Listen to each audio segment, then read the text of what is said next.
the empire's last day, how the banking cartel brought us to the brink.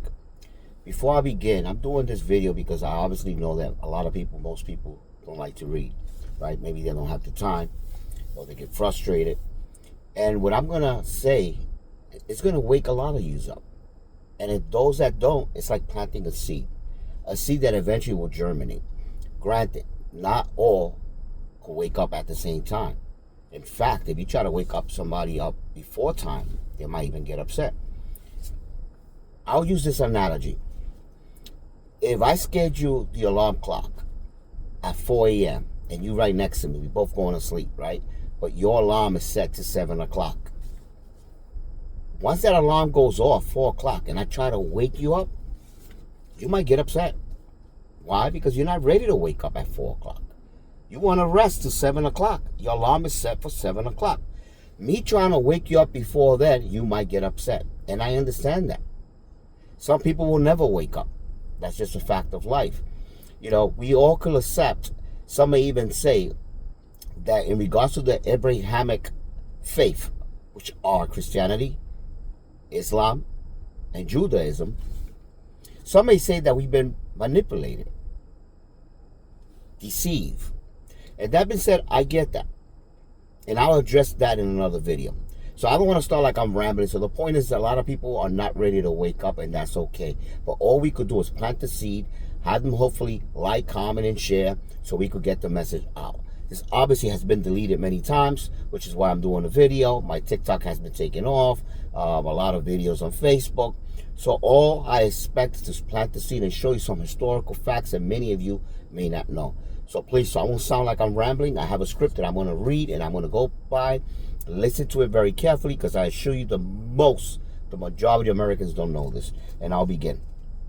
While you are all being manipulated and divided by genocidal Zionists and Jesuit elites, they are robbing you dry. They shift blame for the exploitations around the Western world, and anyone who is bought out like Judas betrays humanity. This isn't just about Americans. They hide behind indoctrinations and religion, pretending their authority is divine.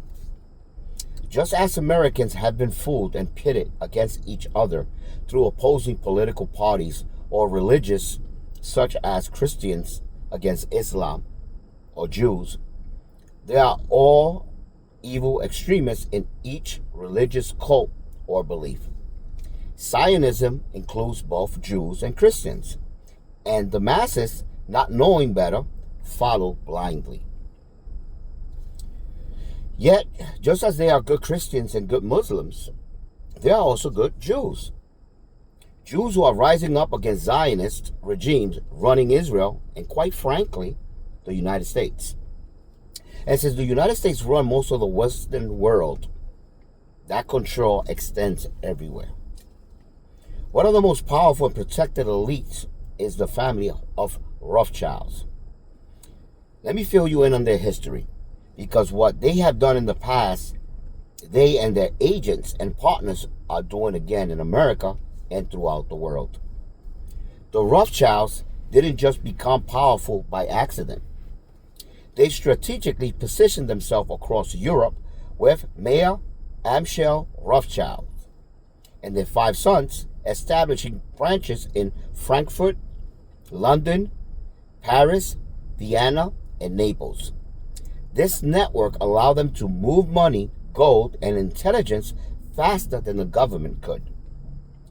During the Napoleonic Wars, they financed both sides, Britain and its allies on one end, and France on the other, ensuring no matter the outcome, they profited.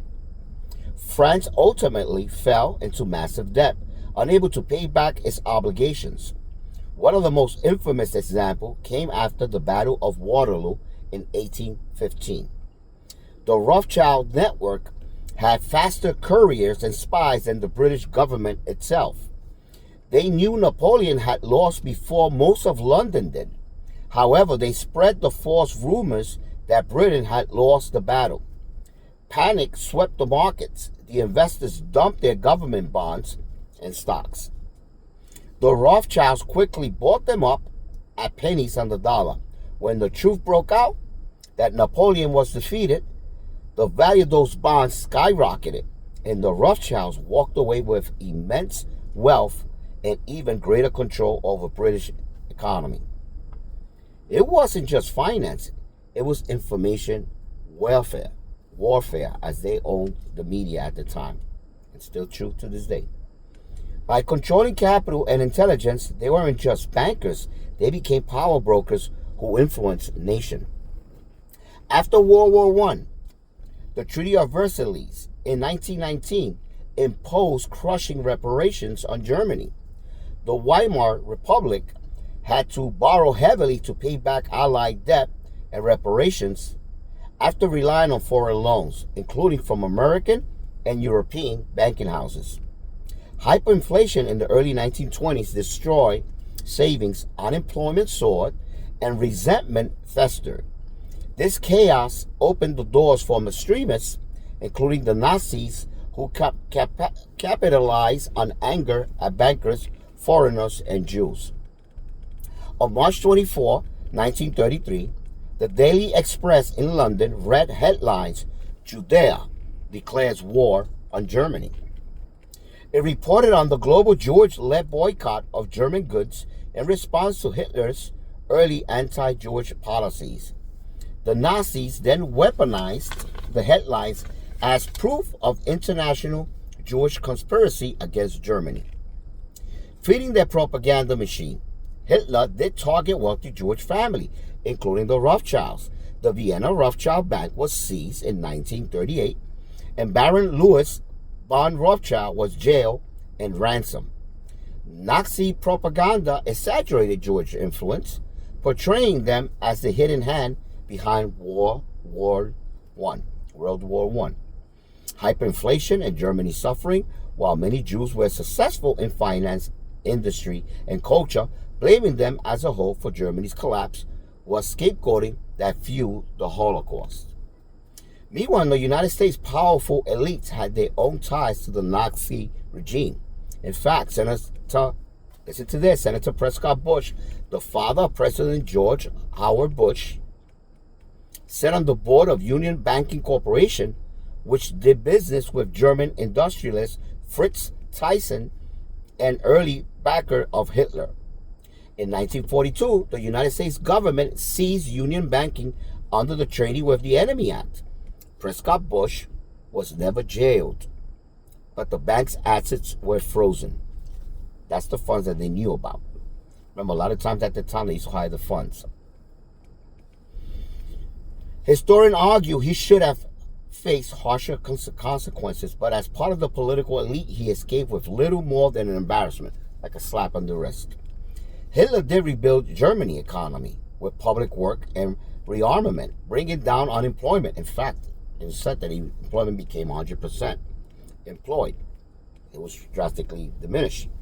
But it came at the cost of crushing freedoms, militarizing society, and setting up for another catastrophic war.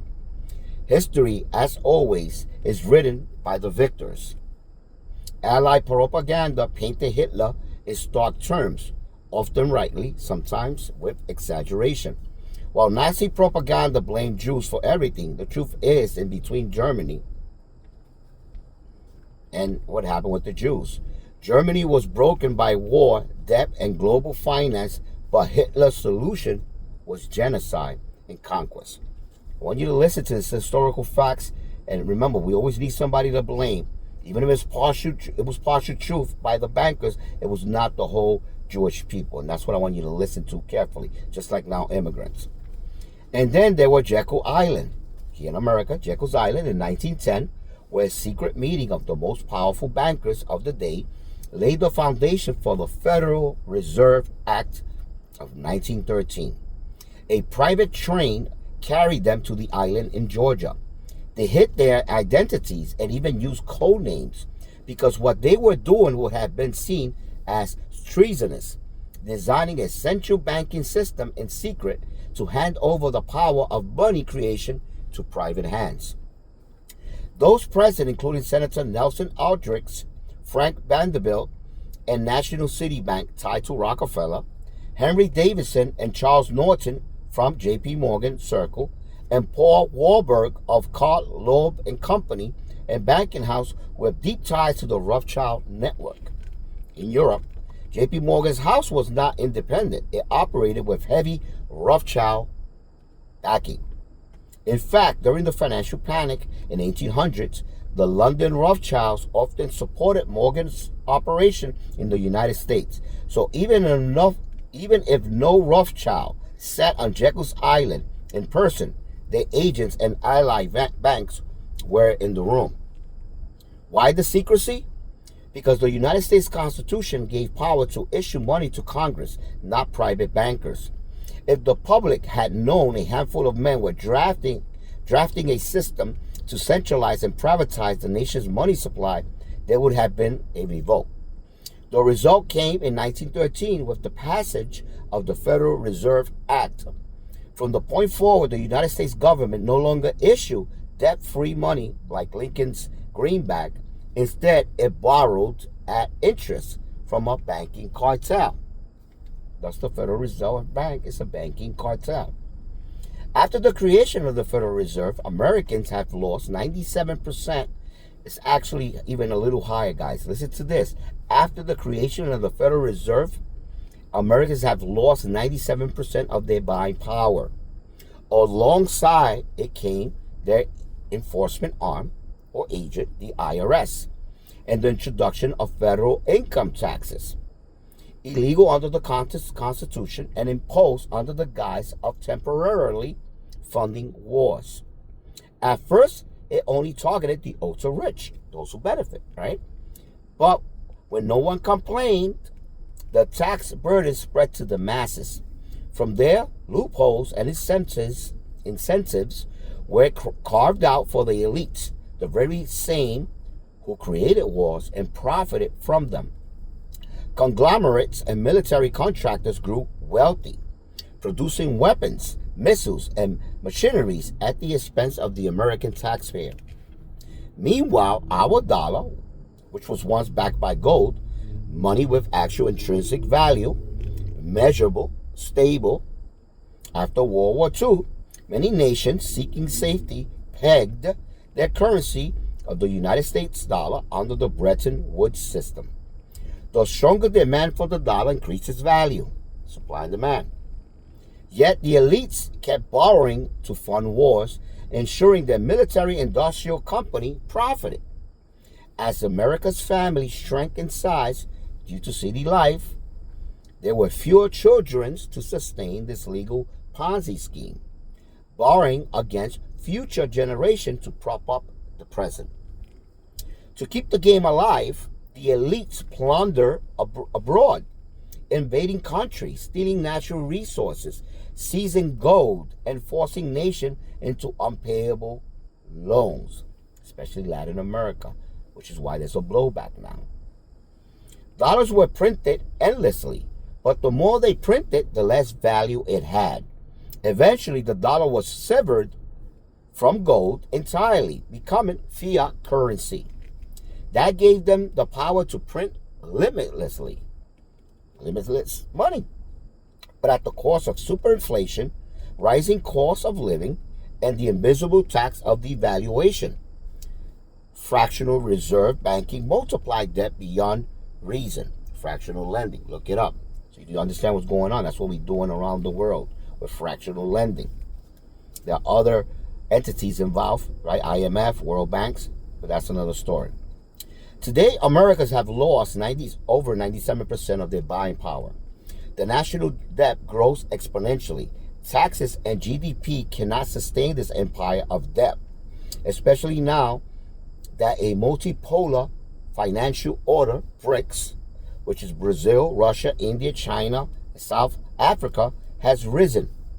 BRICS nations, joined by Latin American and Middle Eastern allies, are abandoning the dollar. Remember, the dollar is a Ponzi scheme? The dollar for trade and turning to currency backed by gold. Many of these nations, once exploited and sanctions, are now technologically advanced and economically united. The empire owned and run by the Zionist elite is in the last days. But these greedy parasites will not surrender quietly.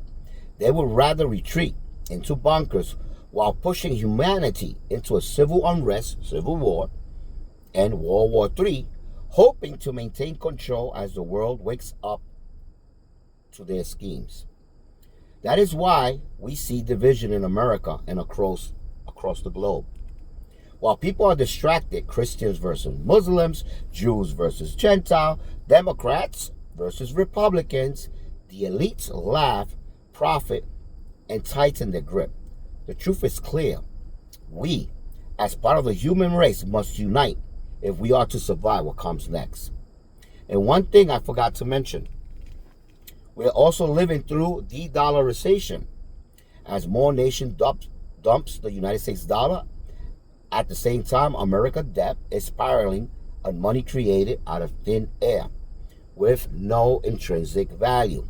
The elites keep borrowing, inflating, and devaluing while ordinary Americans are pushed into homelessness as their dollar buys less and less. This isn't about crime statistics or scapegoating Latinos. It's about a system designed to distract us with division while our wealth is stolen and our currency collapses. As you can see, it's been already 16 minutes. And I hope you understand exactly what I'm conveying here. But the fact is, this is why I know World War III it's going to happen. It's at the doors, guys. Because I know for a fact that, again, we lost over 97% of our buying power. They are over-leveraged and overextended in debt. They are lying to the American people. We have unsustainable debt. And the only way we had the value was because a lot of people bought treasury bonds, right? They bought our debts. But because we have put negative sanctions in so many countries and trying to control every country, being the police of the world, and a lot of crimes, people are waking up to the crimes we have committed in Latin America.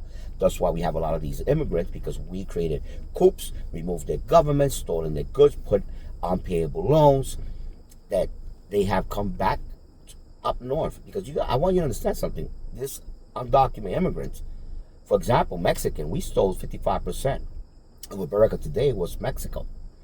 And I've written about this. These are facts. And I know we have been whitewashed. They've lied to you. But we are in a point of no return. And it's sad because they are dividing you, keeping you distracted for a small little group of elite Zionists. Small group. There's a lot of great Jewish people. Don't misunderstand what I'm saying. But it is a small sect of people. And later I'll do another video regarding religion so I can wake you up how they perceive you like an animal. Right? They work as parasites. They drain the system.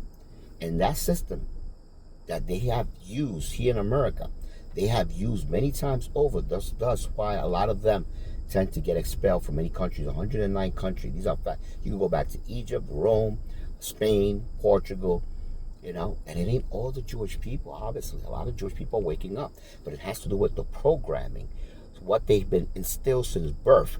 What have they been programming, including a lot of Christians as well, Zionist Christians. They believe something that is not true, and they back it up, and that's why I have to do another video to show you, hopefully wake you up, because what's coming to America is at the doors, guys. I've done videos, I've seen visions that I've written, and I've proven it, but what's coming is coming, guys, and we're not going to win this one. The new Babylon, which is America, even if it's just New York City, it will fall. It will fall. As I stated before, and I'm going to say this, America now has been 249 years. Empires, on average, collapse at 250 years, on average. And I could list a whole bunch of empires that collapsed, including Rome. And we are at that point in time. And that's a fact. We have robbed the world, and the world has woken up, and they don't want no part of us. And remember what I said about there is a battle of good and evil? Let's be real. Whose side are you on? You think we on the good side? You think America's on the good side? Between the battle of good and evil? If those that believe on Yeshua, if he were to come, you think you on his side? Killing babies, starving people in Gaza, grabbing immigrants, separating families, killing immigrants as well, because that is happening. We're in the middle of civil wars, guys. You need to wake up. I'm out of time. Thank you for watching.